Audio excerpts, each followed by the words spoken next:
Katie Queenie had a peep over the right shoulder, and she's going to blow them away. Galaxy Star draws away from them. Pike Magician. Welcome to Racing Rewind. Our panel will review the Prime Metropolitan meeting of the week. They will look for the horses to follow, those to forgive, and possibly those to forget. If you have an opinion, send a text to 0427 789 571. 0427 789 571. Okay, this is Racing Rewind. Lochie Taylor, Richie Bell. Good morning, lads. Good morning, Marty.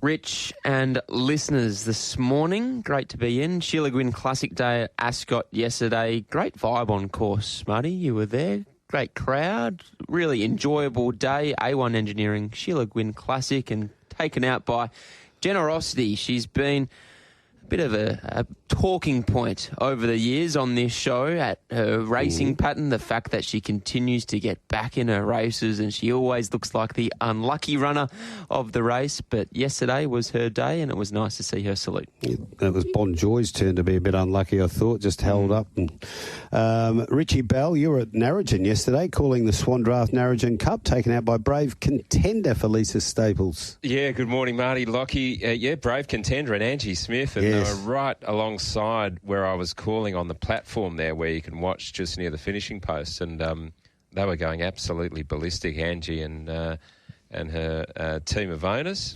and hugging and screaming, and they were loving it. Good on them. It was great to see Angie with a hometown win, a big race win, and Brave Contender did a pretty good job. Has always been a pretty consistent stayer in the Great South, and cracked it for a big one yesterday.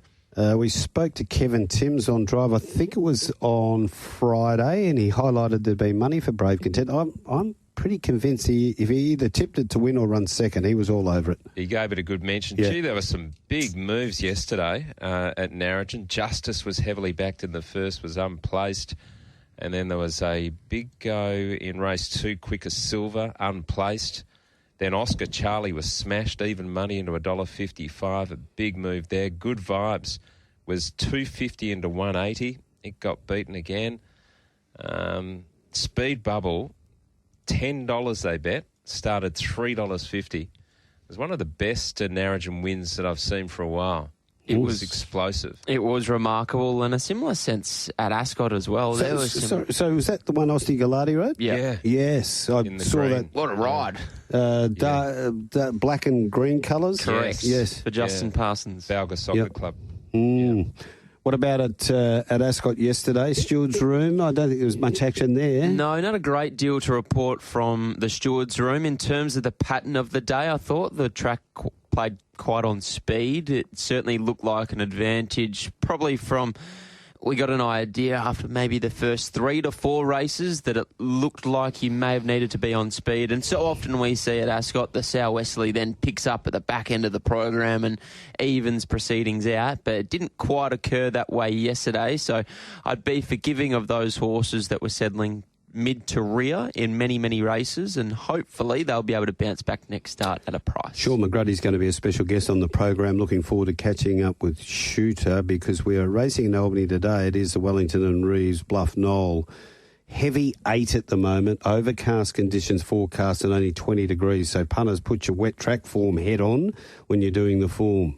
Exactly right. Around 104 mil of rain in the last 48 hours in Albany. So hopefully all is well with the track and we can see their big meeting go ahead this afternoon. Yes. So we'll try. Hopefully somebody from the club can contact us and let us know how things are looking down there proceeding into their meeting. But let's get back to Ascot yesterday. And as you said, Lochie, it was the A1 Engineering Sheila Gwynn. First race on the day was the Drummond Golf Handicap, and it was out over the 1,200 metres. Then 2 lengths further back, Court's Record, Jackpot Bingo, around it going 3 deep, Elite Missile, Salty Miss behind those, then Likes to Chat, but Smooth Mover's off and gone. He stokes him up, balancing at the 275, Smooth Mover a length and a half, Pike still there here with KTY coming, and Elite Missile is down the outside. Parham has to go for the Shillelagh at the 100, it's still Smooth Mover, KTY keeps coming, Smooth Mover, KTY and Elite Missile, great finish, Smooth Mover scrambled home. home from either KTY Elite Missile. Great start to the day. Wonderful finish. Okay, I want to start with you here, Loch, because you were there and there was a lot of talk listening into Michael Heaton and to Macca before the race of the behaviour of Schmoove Mover in the yard. He's just a menace, an absolute menace. He gets himself so worked up, and I think that was the worst I've seen him parade yesterday because he was just in all sorts. And he had the hood on or something, didn't he? Had the pre-race earmuffs going on, and I don't think they made any difference whatsoever. In fact, I thought he was worse because, generally speaking, he gets quite warm and he sweats up, but he's not hard to handle. Yesterday, he was hard to handle, but once Chris Parnham gets legged aboard, he seems to be a little bit better, so maybe the team just needs to tinker with a few things, perhaps get the horse out on course a little bit earlier, and then he may be able to settle himself down behind the barriers. But in terms of the performance itself, no denying the horse's ability. I didn't feel he was suited to leading yesterday. He's still green, he's still raw, learning what racing's all about. So had to take up an unfamiliar position as pacemaker, but I thought it was a wonderful ride from Chris Parnham. He had assessed that he had got it quite cheaply, the first 600 metres of the race, because no one really wanted to be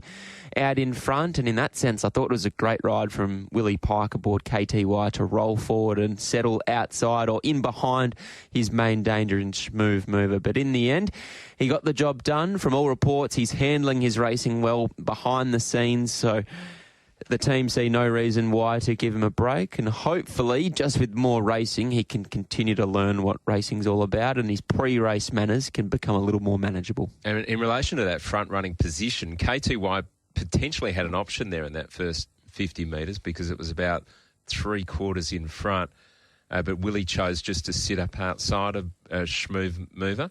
Yes, he did. I don't think Willie Pike wanted to be anywhere near the lead, but in the end, once the horse had begun as well as it did, that being KTY, he had the decision to make, okay, am I going to sit outside or in behind the biggest danger to me in the race, or am I going to sit behind the four maidens in the field that invariably wouldn't have taken him into the race? So I thought in that sense KTY had every possible chance. Yes, he's probably a horse that is going to be better ridden, a little bit more conservative moving forward. That first up performance was outstanding. But I love the run of the second horse, Elite Missile. Yeah. We saw him stretch out 13 and a mile of a WA Guinea's last preparation, and he's always been a horse that just looks like he needs a little bit more time. Super return. It looks like he's come back even better, and I think SJ Miller's team's going very, very well under the radar. Yeah, well, he's won twice first up before Elite Missile, and interestingly, this is the third time he's been in a finish where it's been a three-way go. He's had some amazing battles over his time, Elite Missile. He had that battle with Noah Quintilly and Serpedo Express. It was nearly a triple dead heat. And then, Marty, I was in here with you one day, and that three-way battle with He's Got the Safe of the Merry Man, where he looked like he'd run third, a nose, and he actually got the money on the outside. So he's pretty tenacious. He's pretty good fresh too, but he can go very well second up as well. Court's Record was an interesting run because it missed the start. Was able to get up there quickly because they were walking, but I thought it battled away pretty well. It had trialled quite well leading into it. Could be a horse to follow. I agree. A Tornado filly on debut there yesterday, beaten 4 lengths behind Schmoove Mover, Elite Missile, KTY. That is seriously good 3-year-old form at this time of year, so look for her back in a maiden next start. She'll be very hard to beat. He, as you mentioned about Stephen Miller, hasn't he been training well? He was able to get Bellini Miss to win without a trial, and then he had one before that as well. On the Wednesday. Name escapes me. More than enough. More than enough. No trial. Did he make a mistake in trialling this horse? What were you doing, S? Come on. I said that to S last week. He said, this is the new recipe. He gave Elite Missile a try. What was he doing? Missile Storm, Red Tory, winners for him. So. Yeah, no, he's training brilliantly at the moment. Race 2, the Tap Touch West Speed Platinum Handicap over the 1,200 metres.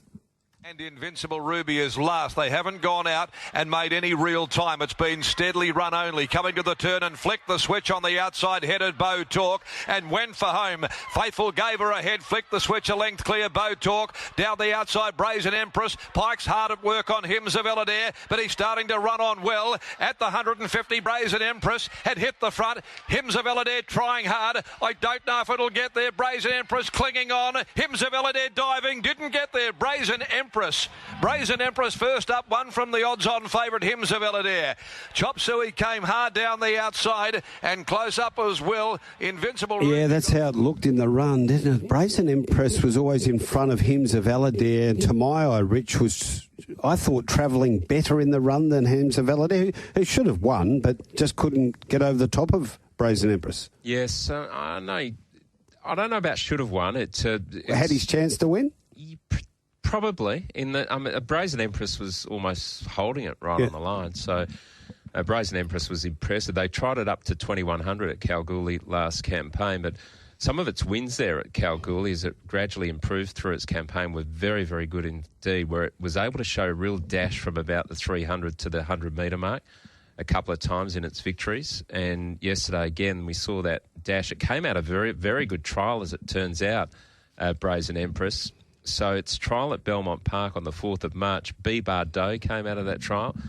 Camera Action was in that trial. It was a strong trial and it travelled very comfortably. It was never let go by Alicia Whittington in that trial. And it's gone brilliantly here first up. So I was quite taken with the win. I think there's room for improvement.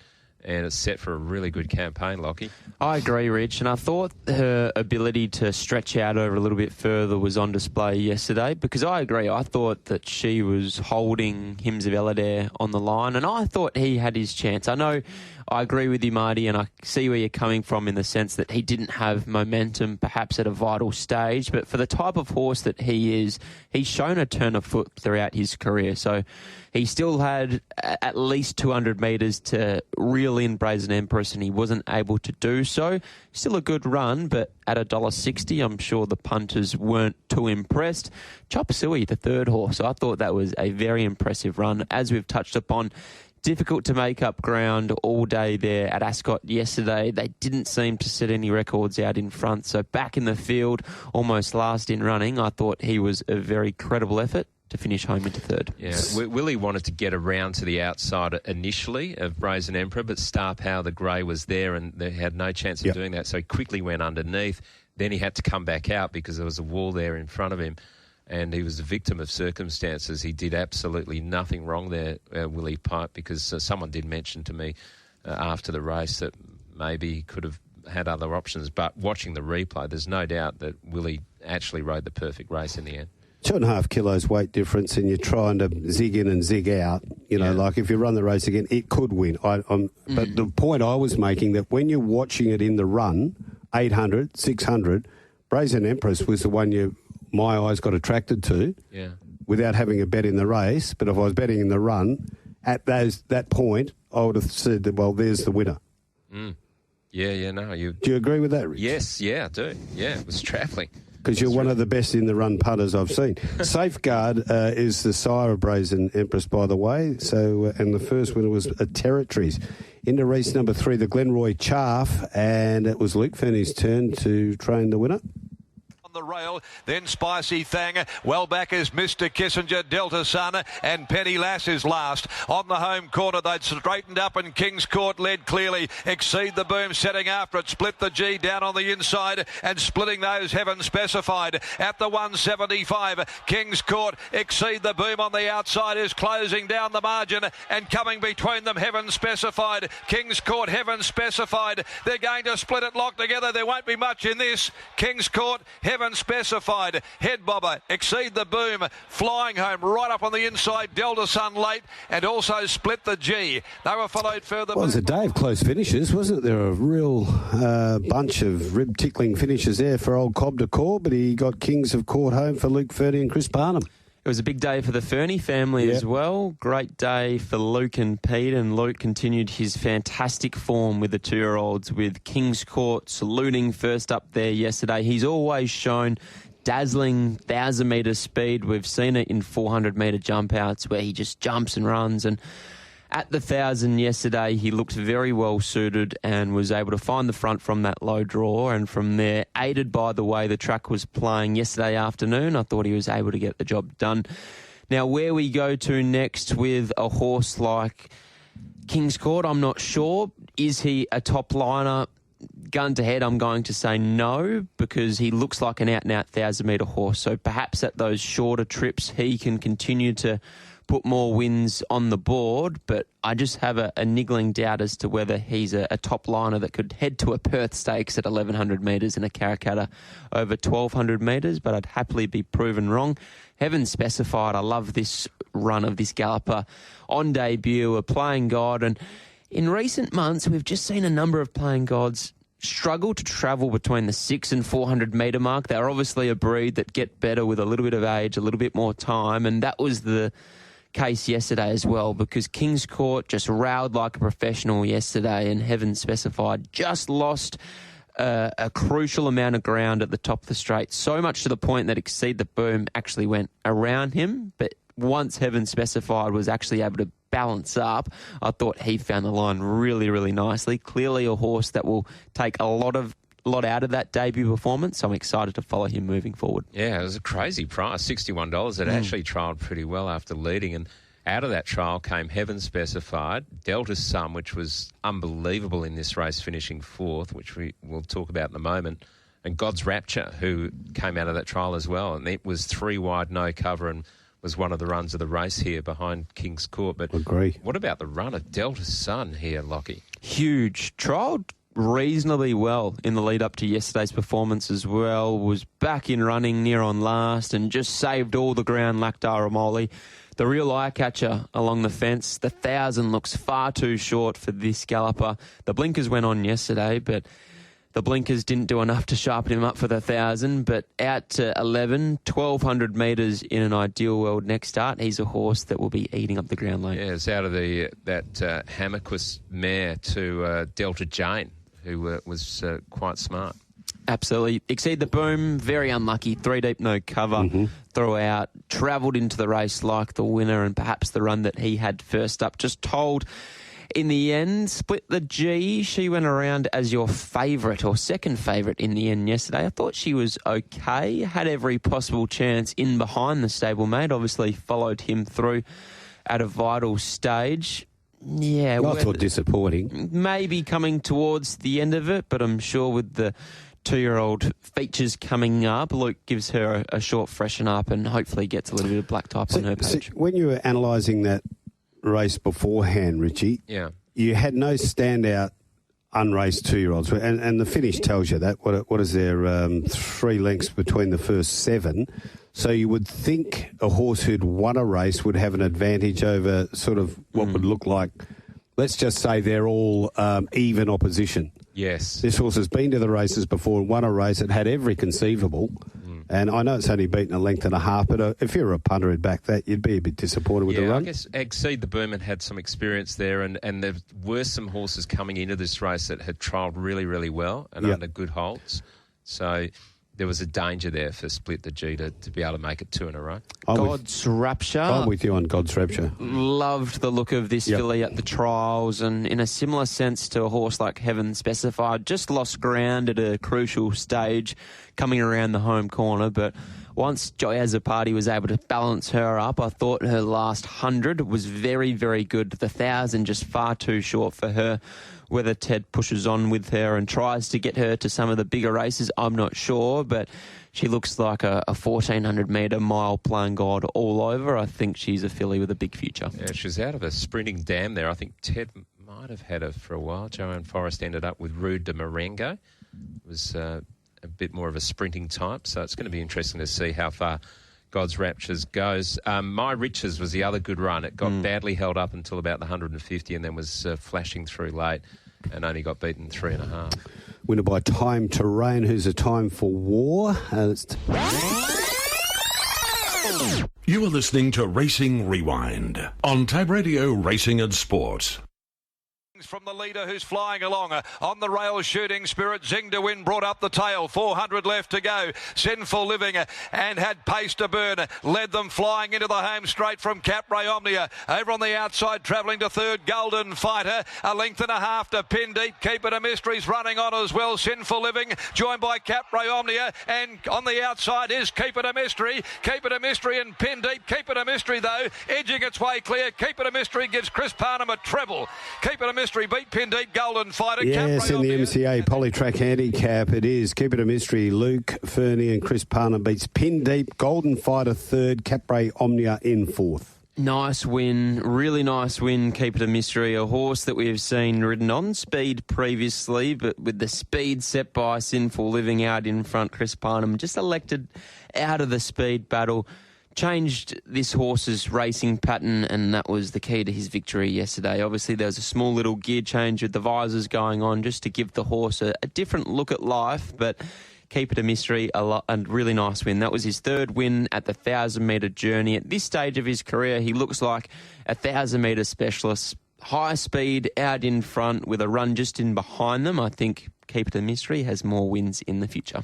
I think Chris really suited this horse. It's the best the horse has relaxed, travelled really nicely for Chris. Very kind there at the 600-metre mark. It was running about 6-1 off the fence and then moved into it beautifully. Wherever it's other runs, it's led or sat outside the leader or sat deep as it did in the Magic Millions, and actually ran a very good race in the Magic Millions because it was wide going forward before the corner and toughed it out well to be beaten less than 4 lengths. So I think this is probably his custom in the future, just sitting off them and coming with one run. Pin Deep, the second horse, in a similar sense, he's changed his racing pattern this time in. We've seen him be an on-speed leader in previous preparations, but this time in, whether it's been just a nature of how he's been stepping out of the gates or a concerted effort to try add a new bow, a new string to his bow, I'm not sure, but I loved his run yesterday. That was by far the best run of his preparation, in my opinion, the way that he was able to track the hot speed. Almost if you swap the runs between Pin Deep and allow Pin Deep to follow a horse like Keep It a Mystery into the race, he perhaps makes it interesting in the finish, but no denying how well he's going. I love the way that he's just been building into his preparation. Golden Fighter, the third horse, I thought he was brave, on speed, at a big price. You look at horses like Sinful Living. She was beaten 3.5. Capray Omnia was beaten 2. And Golden Fighter, he was the next horse in that line and was able to run home into third at a very big price. So clearly the race suited those mid to back in the field because of how hard they went out in front. And Golden Fighter, I thought he was a very honest effort to be able to finish into third. We saw him have some fine form last autumn, Golden Fighter. He had that win over Son of a Boss and Norwich, and that reads pretty well now. And then held his form for another placing at Ascot. He sort of lost his way a little bit. His first 2 runs this campaign have been, they look a lot worse on paper because at Pinjarra he had to switch back to the inside, the wrong side of the track, and then probably got the better of the apprentice there at Geraldton where he couldn't get near the speed, and he has to be a horse right up on speed. So he's set for a good campaign, I think, Golden Fighter. Shooting Spirit got home pretty well and good for a slightly easier race. And 2 darties in the Stewards report. Even at the 650, his sort of head was going to one side. And I thought, oh, hold on, maybe you're not travelling that well. And then on the corner, it hung reasonably badly. And then Shaun basically sort of eased up on him. Absolutely. He's one of 2 horses that have been enforced to go back to the trials after yesterday's meeting. So hopefully all is okay with 2 Darty, and Justine Erklands and her team can get him back on track because there's no denying his ability, and he was absolutely avalanched in betting yesterday. Yeah, he was. He's into odds on, wasn't he? And then got back.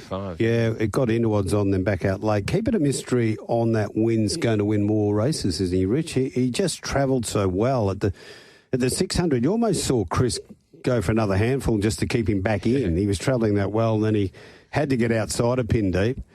I don't know if you swap runs, Pin Deep wouldn't have beaten him. I can't have that.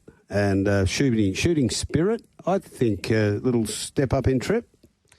1,200. He's been kept at the 1,000 this time in and has been going very well in lesser grade, but perhaps at this grade he may just be looking for 1,200 metres now. On to race number 5, the Huey Jamieson Trophy. This was over the 1,200 metres. Away from them, supportive of Cessation leads to the turn. Campbell about to give Cessation its head. Race 2 in front of Hang Glider, Charlton Eddie, Corn Cob. Further back, Brave Strike, Silver Eye starts to work into it. At the 200 mark, Cessation, a clear leader. Cessation by 2.5 on Hang Glider, Corn Cob, Silver Eye. Supportive getting up near the inside, but they won't get to Cessation. It's Cessation all the way. Cessation too good. Won it by 1.5 lengths. Silver Eye second, supportive from last. Hugging the Dulux, got through, grabbed third from Hang Glider. Okay, Lukey Campbell and Tiana Noski combined here with Cessation to beat Silver Eye and Supportive. Yeah, nice display out in front by Cessation's a really good horse on speed, and Luke Campbell got him travelling really comfortably out in front, and he never really looked like losing. Silver Eye ran home well. Perfect ride from Lucy Fiore here on Silver Eye. Settled one off the fence just worse of midfield, got the horse underneath another horse on the home turn to the outside, and ran home really well. And Supportive has emerged as a Saturday horse, and somewhat surprisingly, but it darted home very nicely through along the inside. Hang Glider seemed to have its chance, and Brave Strike Lochie was, I guess, the disappointment in the race of the $2.40, but it had some excuses. Certainly did, but Cessation, credit where credit's due. I think she's not an overly big mare, but she's just tough, and Tiana Noski has her absolutely low flying at the moment. She backed up off 7 days from the Bunbury Stakes and Cup Day card last Saturday afternoon, and yesterday afternoon she found a race that didn't really have a great deal of speed on paper, so Luke Campbell was just able to control proceedings out in front. And when he had a horse like Hang Glider, who was just always niggled at in running in behind him, he was always going to be able to sneak 2, 3, 4 lengths clear at the top of the straight, and that's exactly what she did. So from there, she was able to run out the 1,200 metres strongly. In the end, she's won by nearly 2 lengths to Silver Eye. Really nice performance. I agree with you, Rich. Silver Eye, a really good run in second. That's clearly the best run of his preparation. And it's been a interrupted campaign for him. He's been accepted and scratched on a couple of occasions, so great to see him get some continuity into his racing. Supportive, as you've touched upon, Rich, I thought she was good, finding the line into third. Hang Glider, for mine, a little bit disappointing, and Brave Strike didn't have a great run throughout, but yeah, still disappointing. She's always only been a smaller type of filly, now mare, and she might just be one that's on the mark. And for mine, at $2.40, that's a Pike price, not a Brave Strike price. Really well backed. She's got a poor second up card as well. I think she's now 0 from 4 second up. Simply, I just don't think she's anything to be riding home about. What about the winner in the second horse lock there by Sessions? These are the facts. And they look like typical Sessions gallopers, Marty. That would have had you up and about. Was that why you were on course yesterday? Oh, no, it wasn't. You thought, Cessation goes around as second favourite. Silver Eye can run a race. Yeah, no. Beautiful black coats. A little disappointed with Hang Glider. He seems to be a hard customer to catch, Rich. Very difficult. Yeah, I didn't catch him when he won, and most didn't. And then yesterday sort of was a bit easy in the market. And battled away, certainly had his chance. Didn't travel as well. There just doesn't seem to be a reason as to why he muddles his form. Obviously, he had the cardiac arrhythmia 2 starts ago. That's a reason. Bounced back last start, but he was 3 deep the trip on speed. So he more or less had a better run yesterday and still wasn't able to get the job done. And he didn't even finish into the top 3. So he is a real head-scratcher for mine. Okay, on to race number 6, and this is the Ballas Racing Joiner Racing Syndicate Handicap over the 2,100 metres. Gap back in the field to Goldfriars, Royal Splendour, Homeward Bound and Taranaki. At the 400, the leader about to be joined by Royal Law. Royal Law goes up now and quickly put paid to Taranaki. 2 lengths to Covert Rose. Now being asked the question by Pike. She's on the outside of Warralea Lass. Further back, Goldfriars, Royal Splendour. Royal Law at the 150, the leader. Warralea Lass is coming in the middle though. Warralea Lass about to join Royal Law. Covert Rose can't go on. Royal Splendour's coming late, but Warralea Lass strikes the lead. lead. Warralea Lass won it from Royal Law. On the outside, Royal Splendor from Goldfriars, Covert Rose, Taranaki coming Good back. tip from Scotty yesterday on the program. Warralea Lass at the good odds beats Royal Law, Royal Splendor and Covert Rose back in fourth. 650 into 420, Warralea Lass. Super performance. And Steve Wolf did mention the fact that he felt that this filly was, or now mare, was a mare on the rise over this type of journey last start when she won at Narrogin, leading all the way for stable apprentice Rosie Marnie. Dominant win on that occasion. She was stepping up in grade to a graduation for the first time this campaign, and gee, I loved what I saw yesterday. I don't think this was a strong race by any means, but she's lightly raced. She's a 4-year-old, eligible for the West Speed bonuses over this type of journey, and I love the ride from Shaun McGruddy yesterday as well. A stayer that has the ability to have tactical speed and put themselves in an on-speed position and then show a turn of foot at the end of their races. They're the types of horses that we so often see here in WA put 2, 3, 4 on a line, and I see no reason as to why Warralea Lass couldn't do the exact same. Yeah, I was a little bit surprised by the victory, to be honest, and the money for it. I did call it at Narrogin. I know he beat Jolly Lass and Kazkazi. I know this wasn't an incredibly strong race, but it did seem like a significant step up. Its run at Bunbury was very good, though, prior to that Narrogin win. But some form out of this race is interesting, with Royal Law, who got beaten by Truvinsky, and Truvinsky ran a slashing race in the Narrogin Cup yesterday. It should have probably won, and it was very heavily backed, especially even it had been backed before Royal Law ran. And then Royal Law has just got touched up by Warralea Lass, and so they came again for Truvinsky in the Narrogin Cup, which was interesting. Royal Splendor was a good run, ran home really well. Covert Rose was up on speed at its first go over the 2,100 metres, and it was a good solid speed. So I'd be forgiving of the fact that it's got beaten a length and a half. I wouldn't be saying, oh, well, she didn't quite stay because she was right up on speed. So with that run under her belt, she could potentially win a 2,000-metre race at her next start. Queen of Jerusalem was a real eye-catcher for me, made up a lot of ground, and I think this horse is working in a form. Adam Durant, Lochie, has always been saying she's going well this campaign. Absolutely. He was very keen on her chances last start, and it just appears from afar that she might just be building into her preparation. Back last in running yesterday. Found the line well, ran home in 35.96, which was almost the fastest last 600 of the race. It wouldn't surprise me to see her go around at a price next start and be right there in the finish. Warralea Lass, as I said, she's the talking point in the race, and I like the fact that she's lightly raced against plenty of horses that have been around the block a few times, but in the end, you probably still need to tread a little carefully with this race as a form reference. The first 6 across the line, all within 2 lengths of one another. What I liked about the race was Pike on Covert Rose, leaning all over McGruddy on Warralea Lass up the straight. McGruddy puts the whip into the left to get her off the fence. It was good. It was you say, well, is Warralea Lass going to get off the fence? And McGruddy whipping the left, it gets her off the fence. Covert Rose couldn't hold her in, gets out and then holds off the late finish. I thought it was real good jockeyship from Shaun McGruddy. I agree. Outstanding ride. Looking forward to catching up with Shooter soon. Race 7, the Peters Investments Handicap. This was over the 1,400. To last trio, 400 left to run. Mr. Raffles has run off the course and taken our Rocky Bay with him, and so our mate Archie on the inside has dashed through and hit the front at the 200 mark. Our mate Archie, our Rocky Bay though keeps coming at him despite being run off on the turn. Our Rocky Bay grabbed our mate Archie. Rocket Juice on the rail down the outside. Here comes Trio with a rattling run. Trio lunging. Our Rocky Bay clings on. Our Rocky Bay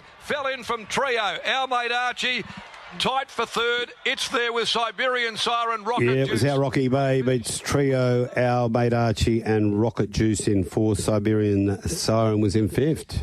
Big win. I think this is just about win of the day for mine, Marty. The way that our Rocky Bay had to work early to settle outside of Mr. Raffles, he had to work to get beyond Rocket Juice in the early stages of the race, so he chewed up plenty of petrol tickets in the early stages of the race, and then obviously Mr. Raffles did what Mr. Raffles does. He wanted to lay out all throughout in running, just carried him out towards the car park, our Rocky Bay, and All whilst this was occurring, our mate Archie just had the saloon passage through along the inside, had every possible chance, but our Rocky Bay, once he was able to balance up, I loved the way he found the line. That was a super performance. He's an interesting horse because Ted Martinovich himself thought he was perhaps on his mark 2 or 3 wins ago, but he just continues to improve. Career best performance yesterday for mine. Where he goes next, I'm not sure. He's had a searching preparation, but he just seems like he's absolutely thriving on racing, so I'm sure Ted sees no reason to send him to the paddock anytime soon. Yeah, quite an imposing looking galloper as well. Real fine stamp of a horse, and as you say, he just keeps improving, and they smashed him in the betting yesterday like he was almost unbeatable. Trio was outstanding, flashing home into second place. I think Marty had a text on the line earlier on. Yep. One of our listeners was very impressed with Trio, and I was too. It was a great run, and was unlucky to start before as well. Never really saw daylight. Our mate Archie had its chance. Another really good eye-catching run in this race was Siberian Siren. Had to go back from the wide draw and was seen slicing between runners late and was close up in 5th place. I think there's a win for Siberian Siren if it can draw a gate. You're a big fan of the mare Siberian Siren, Marty? Yeah, I actually backed it yesterday. Had something on. I was glad to see them go back. Scotty, we'd mentioned it on Straight Up, and then Scotty went the same way yesterday on Inside Running, and that's the way they rode her and sliced and diced late. But Trio, been waiting for this run, Rich, this campaign, and it was a real eye-catcher, wasn't it? And you seem to be a big fan of the Awesome Rocks. Yes. Aren't you? They go well. You got a few? None at the moment. Wow. Yeah. Okay. Did have a couple, not anymore. Okay, so, and of course, Warralea Lass by Playing God, the staying winner of race number 6. We've got 2 to go, and let's go to the main event on the card, and this is race number 8, the A1 Engineering Sheila Gwynn Classic over the 1400. Angel Undercover takes off around them, having to come 4 deep. Wango Award last on the point of the home turn, and the Sheila Gwynn Secret Attraction now being called upon by Pike. Asked to go as Zafira comes at her with a run. Selfless Act, no run. Generosity as Bonjoy tries to weave her way through the congestion. At the 150, Zafira hits the lead. Generosity got through. Generosity bursting through, and Bonjoy, she's coming with a great run late. Generosity, Bonjoy dived but missed, and Generosity won from Bonjoy and Zafira. Down the outside, Angel Undercover. Well, there it is. Generosity finally gets that win, beats Bonjoy. Zafira Memory Parade back in 4th. Certainly did. It looked like it was going to be a hard luck story. As we touched upon Bonjoy, it was perhaps a hard luck story for her, but Generosity was able to get the split.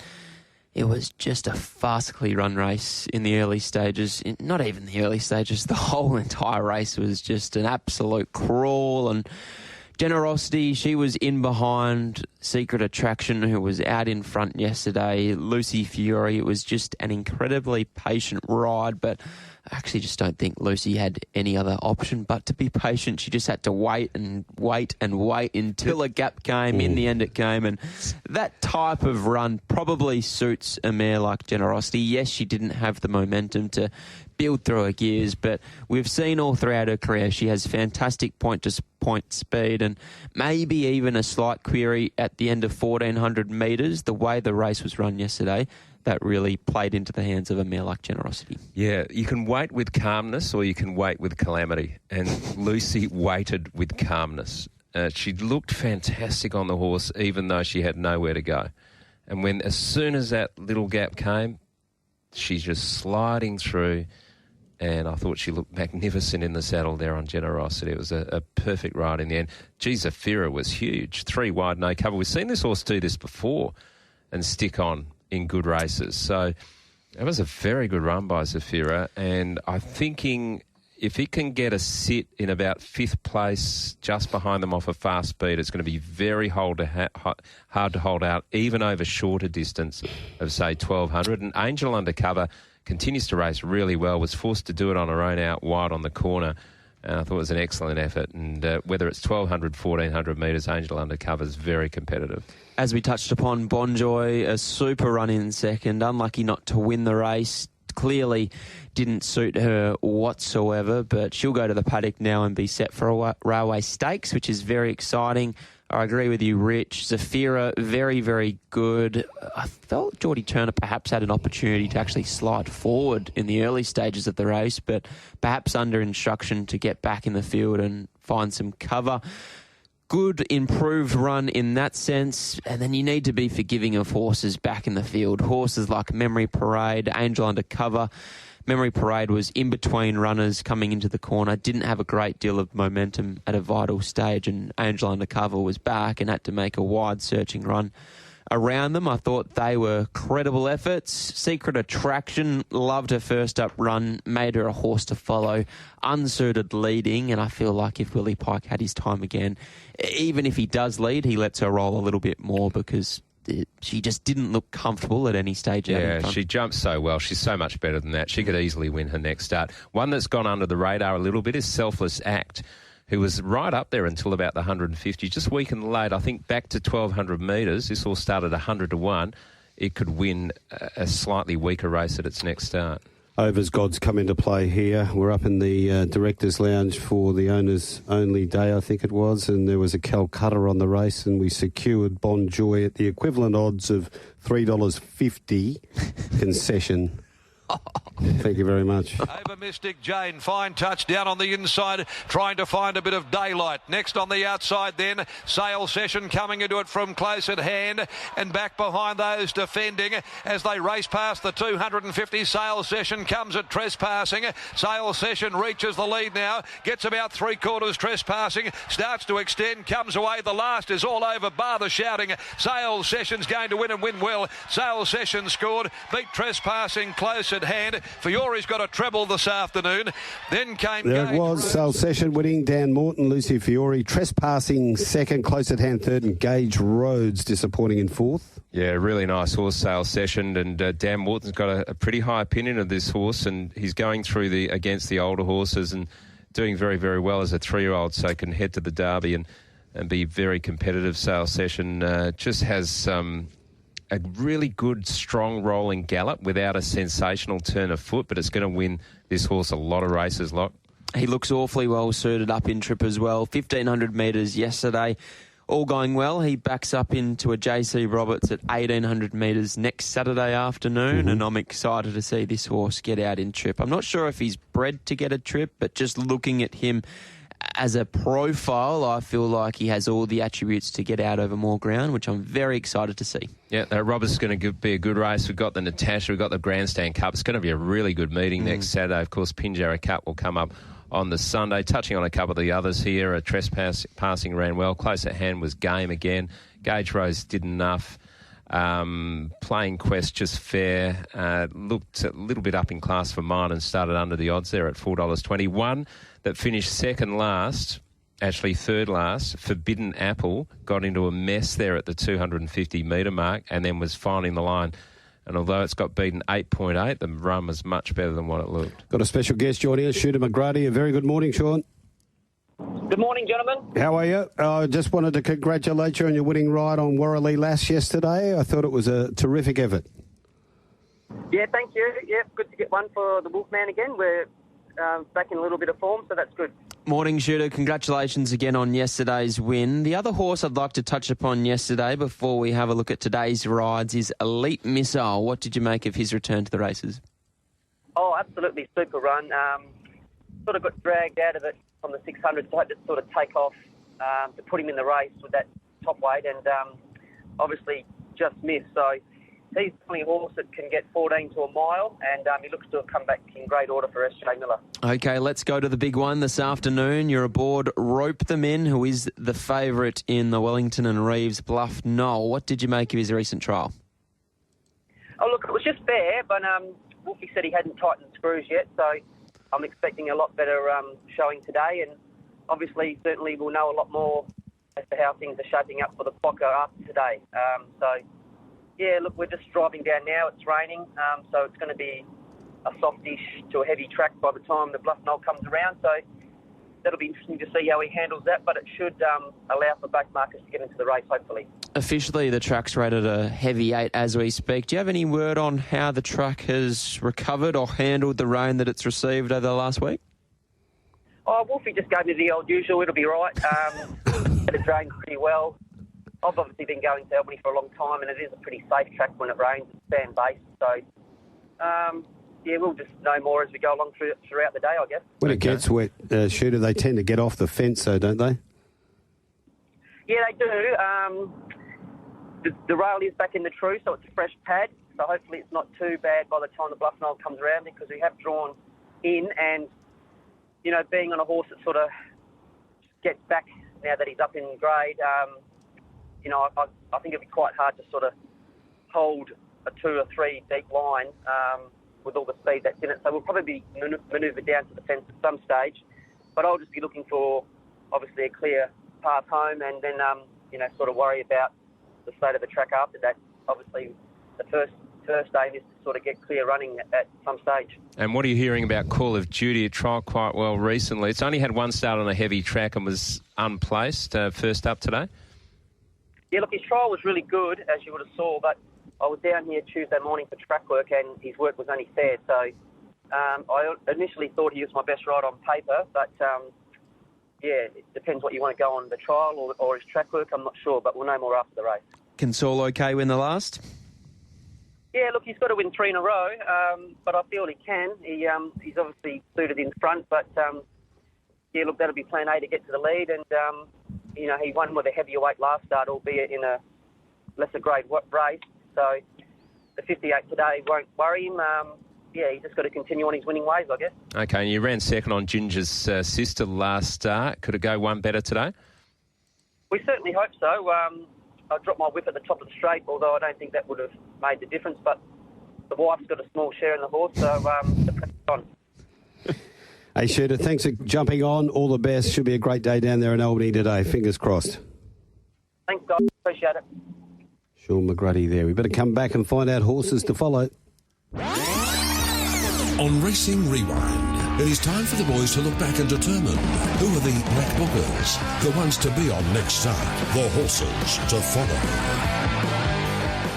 For me, Court's Record, back to a maiden. I loved her debut performance in a very, very nice 3-year-old event. God's Rapture out of the 2-year-old race. She may not be a 2-year-old, but out over a little bit further, maybe with some headgear, I think she can be a big, big improver. And Trio, I think he's ready to win. Loved his run last up. Yeah, well, Elite Missile for me is the big one. I thought it was a massive run. Delta Sun was a fantastic run coming from the back of the field. And Invincible Ruby, I think, can go very well, whether it be 1,000, 1,100 or 1,200. And if it draws a gate, I think with the sit just behind them, it's gradually working into the form. And Forbidden Apple is one that I'm going to watch. It finished second yesterday. But I think with a better barrier and the right sort of race, Forbidden Apple could be hard to beat next start. One here from Donny. Maybe Hang Glider's ordinary run was due to the jump from a 60-plus to a 72-plus. Was many tipsters' best, including mine. What are your thoughts there, Rich? No, it's a good point. But he did tip it, even though it went 60 to 72. Yeah. Which is a worry for Donny, isn't it? It is. Snowdome, 460 to 350. Mood Swings, 31 to 26. Wrote them in, $3 firm. Almighty Class resumes for Paul Hunter, 484.40. Norwich is 21. Oxbridge into 16. Scissor Step's been well thought of, 41 to 17. Keep Reading is 41 to 26. Morgs Friedman, 101. Ruler Rocket, 31. I Am Spartacus, 61. Gift of the Heart, 126. Divine Belief for Harrow, 12 in the 950. Speaking to a on-course bookmaker yesterday, and he said, I think he's going to be fielding down there today. He's going to take on Snowdome and wrote them in. He's got one of those bookmaking instincts that he can get these two hot pots beat. Well, I think it's the type of race that I can understand why he'd be going into the race with that opinion, especially now with the rain that has come. Mm-hmm. Rope them in. He's shown in the past that he absolutely loves getting his toe into the ground. Correct. At one stage of his career, I thought he was only a wet tracker. He proved me wrong winning the Colonel Reeves, but just that recent trial, all the word out of the camp that he's going to need this run. It's not his grand final. They've been very, very open and honest with the way this horse is going. So with that in mind, I've been with Snowdome all the way through, but you just don't know what this track is going to throw up now. Heavy 8, maybe a heavy 9 by the time the race comes around, race number 7. It's going to be a fascinating spectacle. Is there a blowout for you there, Rich? Can you identify one? Mood Swings, the blowout, loves to sting out of the ground. Mm-hmm. And a bit of a freshen up. I think it can go well today. And drawn out could be an advantage by this stage, and some of the main rivals are drawn in. Okay, we got a standout on the program? Anyone for our punters, for our listeners? Oh, I was keen on the chances of Call of Duty off of the recent trial. I think everyone was, and then Shooter's given it none. I like Mr. Tickles in the last at Yarra Valley. Okay, bit of rain heading that way as well, so watch. I know, yeah, the track. That's the danger, but it can handle it. Siberian Siren is Michael Heaton's horse to follow from the yard.